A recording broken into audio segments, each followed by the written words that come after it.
Well, there's loads of evidence out there. For example, giants. And what's in the Bible? Giants. People try and say that they didn't exist, they don't exist, and they won't exist. But they do.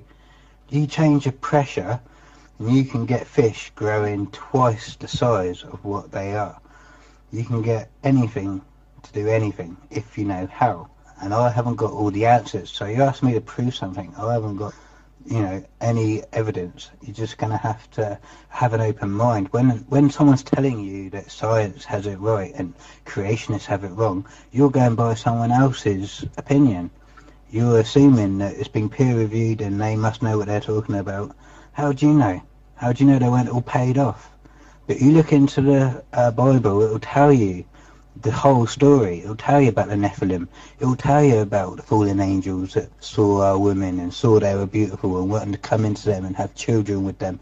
And that's exactly what happened. And we found Bible things coming true. We found that there are giants and giant skeletons and giant bones, and they get put in the bottom underground in the museums. They're not in public displays. Same story when you go to Egypt. If you want to see the helicopter on the wall in Egypt, it's behind a guard and an iron gate, and you have to bribe the guard to even see it. But you can look on YouTube and see it anyway. But if you wanted to go in person to see it for yourself, to make rubbings, if you wanted to get paper and rub it, and so you have your own copy, then you have to bribe the guards to get there. They've gated it off. Certain knowledge, and these societies that have been around for thousands of years, they know the truth, but they don't want the masses to know the truth. They have their own agenda. They want people to be reliant on them. Okay, so you'll throw out all facts-based, peer-reviewed, as you put it, scientific research to follow something that you don't even have one piece of proof, you don't even have one piece of evidence to support your claim, not one, nothing. I've heard of taking a leap of faith before, but come on, man. Here's a prime example, okay? You're driving down the road, you get hit by a car, you're laying on the side of the road, you look up in the sky. Who are you going to call out for? The first words out of your mouth was, please help me, I need to get to a hospital, I need to get to a doctor. The reality is, you're believing in something which has no factual basis at all. It's got none. You've got no way of proving it. You've got nothing except your belief in it. And you throw out all of science in the process of doing that.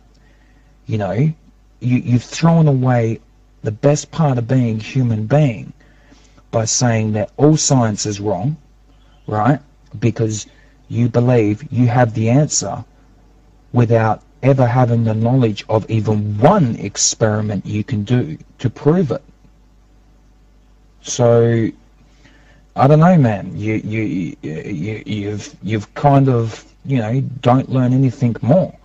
I mean, you literally have the answer to which you never ever have to ask a question again, right? You can go through the rest of your life without never seeking an answer to any more questions, because you believe in something despite the fact that there's no evidence to support the claim at all.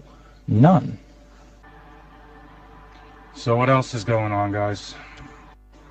We're just talking about who's got a bigger sausage, Jamie in the UK or Scott in Australia.